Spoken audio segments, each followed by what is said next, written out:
અમે કલાકથી બે ભાઈબંધ બેહ્યા છે પણ હજી એક ઓર્ડર પડતો નથી. અમે અનિલભાઈને બે બેહ્યા પણ મારે પાછું રાતે સાડા બારે બંધ કરવાનું છે અને સવારે જવાનું છે ફરવા. ગલકેશ્વર જવાનું છે ને રામમટી જવાનું છે. એટલે તમને આ વિડીયોમાં બનાવી રહેજો એટલે તમને આખો વિડીયો તમને બતાવી દે.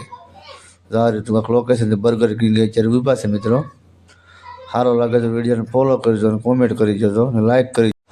રાતના વાગી જશે 12 ને હવે આપણે જઈએ છીએ ઘરે કે હવે ઓર્ડર પૂરા કરી લીધા. આપણે કામ કરી લીધું છે જેટલું કરવાનું હતું ટાર્ગેટ એટલું કામ પૂરું કરી દીધું. આ ભાઈ તો શાંતિથી બેહ્યા છે અને હવે આપણે જઈએ છીએ ઘરે. ઘરે પૂગવામાં અડધી કલાકની વાર લાગશે એટલે 12:30 જેવું થઈ જશે. આ સહેલો ઓર્ડર છે. સહેલો ઓર્ડર દઈને ડાયરેક્ટ ઘરે નીકળી જવાનું છે. જો 12 ઓર્ડર લેવાનો છે. ફાઇનલ રાતના વાગ્યા છે 12:30 ને હું ઘરે પૂગી જશે પણ આ બે તો ખૂતા જ નથી કે ફરવા ક્યાં જવાનું છે બાપા. હું હાલો તમે કહો અહીંયા ફરવા જઈએ.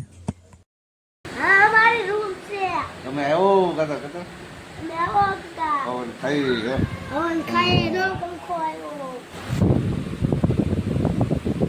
ડિસ્કો નથી કરવાનો નહીં.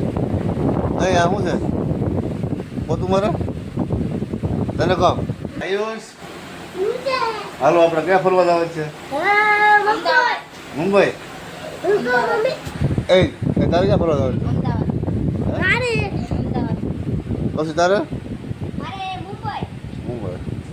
તારે આવીશું ક્યારે આવ્યા તારે ક્યાં જવાનું? હાલો તો બાકી હું ના તો ફાઇનલ આપણે રામમટી મિત્ર પૂગી જાય છે ને આ રીતની વાત રામમટી છે. અને આપણે મિની ડુંગરો કહેવામાં આવે છે. જુનાગઢનો મિની ડુંગરો રામમટી. તમે પણ મિત્ર સુરત આવો તો આ સ્થળ છે એવું રામમટી ફરવાનું ભૂલતો નહીં. એક નંબર સ્થળ છે આ રામમટી કહેવામાં આવે છે. મિની ડુંગરો જ છે.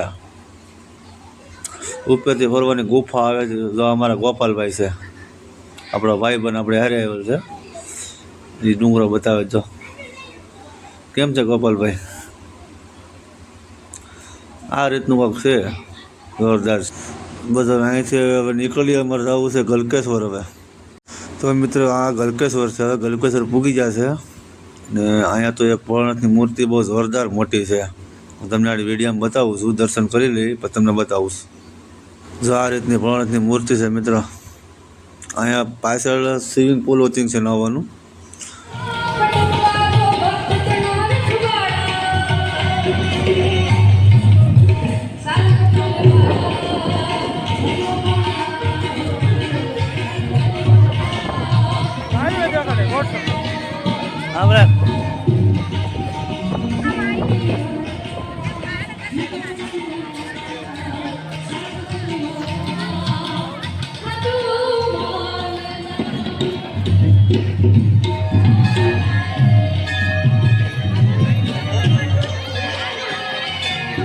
આપણે બધું ફરી આવ્યા છે ને હવે ઘરે પૂગી જશે.